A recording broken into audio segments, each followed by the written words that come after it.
Hello everyone and welcome back. So this time we're going to be going over the resultants of coplanar force systems. Resultants of coplanar force systems. And we're going to be going through the last of chapter 3. So what we're talking about this time, we're talking about distributed loads. And what do I mean by that? Well, in all honesty, we've been having these like point forces, and things in real life aren't over points. They're usually over some area. I mean, like when you're pressing with your thumb, it's the area of your thumb. It's the reason that a knife is much scarier than a baseball. Because the surface area that's pressing on you is much different.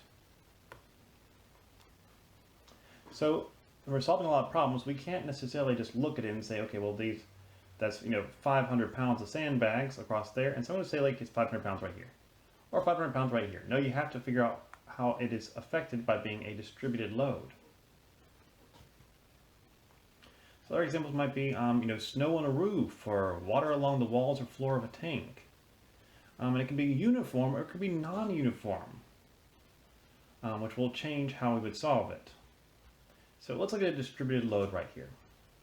So in this case, we have a 60 pound per foot load. So 60 pounds per foot. So since it's over 8 feet, let's try to figure that out. 60 pounds per foot. Okay, 60 pounds per foot. How many feet? Well, 8 feet. That comes out to be 480. 480. Now that 8 feet, that's kind of like the length right here. And this 60 pounds per foot, that's kind of like the height. And what does height times length remind you of? What does height times length remind you of? What that reminds me of? Area. So in fact, when you have a distributed load, whatever the shape is, the resultant of that distributed load is simply the area under the load. So you say that this is 60 tall and 8 wide. Well, it's 480 pounds. It works.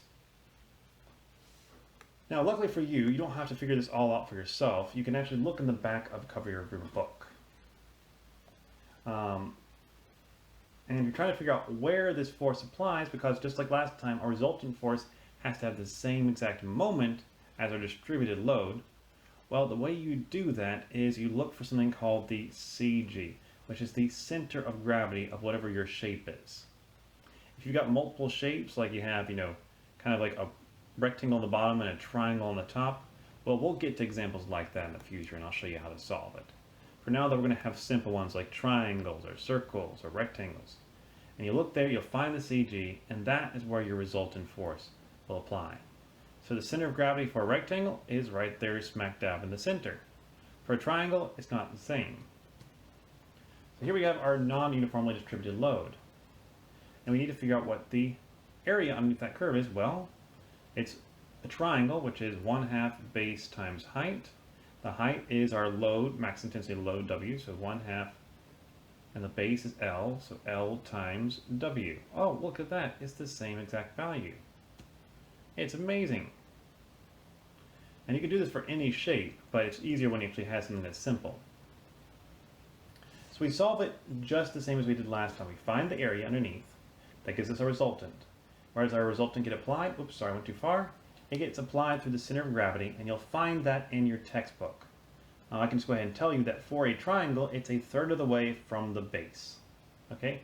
1/3 of the way from the base, where the base is this, whatever the tallest side is. So, thank you for listening. That's all for this time, and I'll see you all next time. Have a wonderful day. Bye-bye.